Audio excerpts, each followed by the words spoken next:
안녕하세요. 오늘은 고대 중국에서 시작된 아주 오래된 발명품 두 가지, 바로 나침반과 지폐가 어떻게 오늘날의 세계를 만들었는지 그 거대한 역사의 흐름을 한번 따라가 보려고 합니다. 사실 생각해보면 좀 놀랍지 않나요? 어떻게 이 두 가지가 세상을 완전히 뒤바꾸는 거대한 파장을 일으킬 수 있었을까요? 오늘 이야기의 핵심 질문이 바로 이겁니다. 자, 그럼 본격적으로 시작해볼까요? 오늘 이야기의 주인공은 바로 이 두 가지입니다. 나침반, 그리고 지폐. 하나는 우리가 발 딛고 사는 이 물리적인 세계를 확장시켰고요. 다른 하나는 보이지 않는 경제의 세계를 완전히 새로 만들었죠. 이렇게 비교해보면 확 와닿죠. 나침반은 말 그대로 인류가 갈 수 있는 세상의 경계를 넓혔습니다. 지도를 바꾼 거죠. 그리고 지폐는요, 부라는 것의 개념 자체를 바꾸면서 경제의 영토를 사실상 무한하게 확장시켰습니다. 자, 그럼 첫 번째 발명품부터 한번 따라가 보죠. 인류에게 절대적인 방향 감각을 선물한 물건, 바로 나침반 이야기입니다. 나침반이 없던 시절을 한번 상상해 보세요. 망망대해로 나아가는 건 정말 목숨을 건 도박이었어요. 오로지 해와 별에만 의지해야 했으니까요. 만약 날씨라도 흐리면 그냥 길을 잇는 겁니다. 나침반은 바로 이 끔찍한 불확실성을 없애준 정말 혁신적인 도구였어요. 이 흐름을 보면 정말 흥미로운데요. 무려 4세기에 중국에서 발명된 이 기술이 거의 1000년에 걸쳐서 실크로드를 따라 서서히 유럽으로 전파됩니다. 그리고 마침내 유럽에서 이 기술이 보편화되자마자 인류 역사의 흐름을 바꾼 대항해 시대가 폭발적으로 시작되죠. 우리가 잘 아는 바스코 다가마, 콜럼버스 같은 탐험가들이 바로 이때 등장합니다. 이들에게 나침반은 뭐랄까 미지의 세계로 뛰어들 수 있는 믿는 구석이었던 셈이죠. 수평선 너머로 가도 길을 잃지 않을 거라는 자신감, 이게 바로 세계 지도를 새로 그리게 한 원동력이었습니다. 그러니까 핵심은 이겁니다.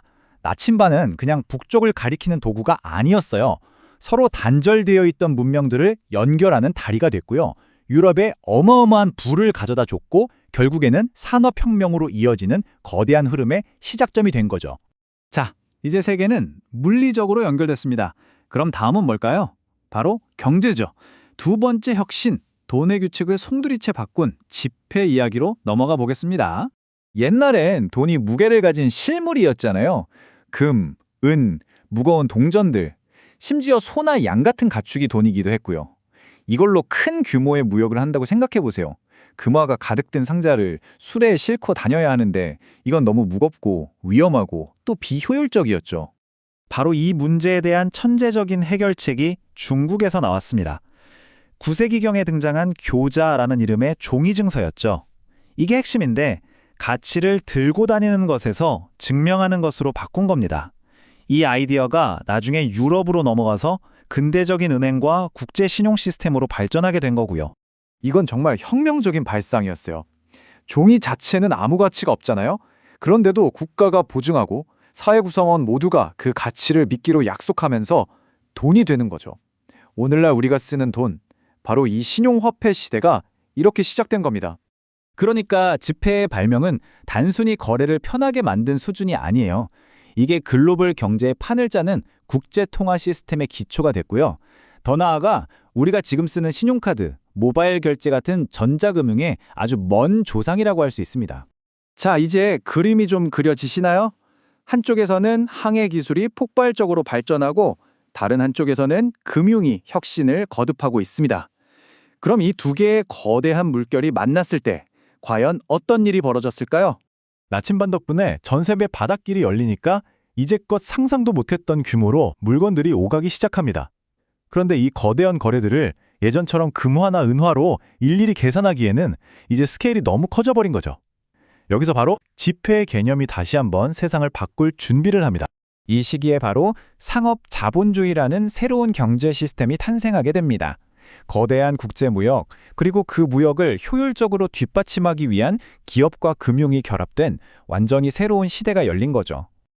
그 대표적인 예가 바로 우리가 잘 아는 동인도 회사들입니다.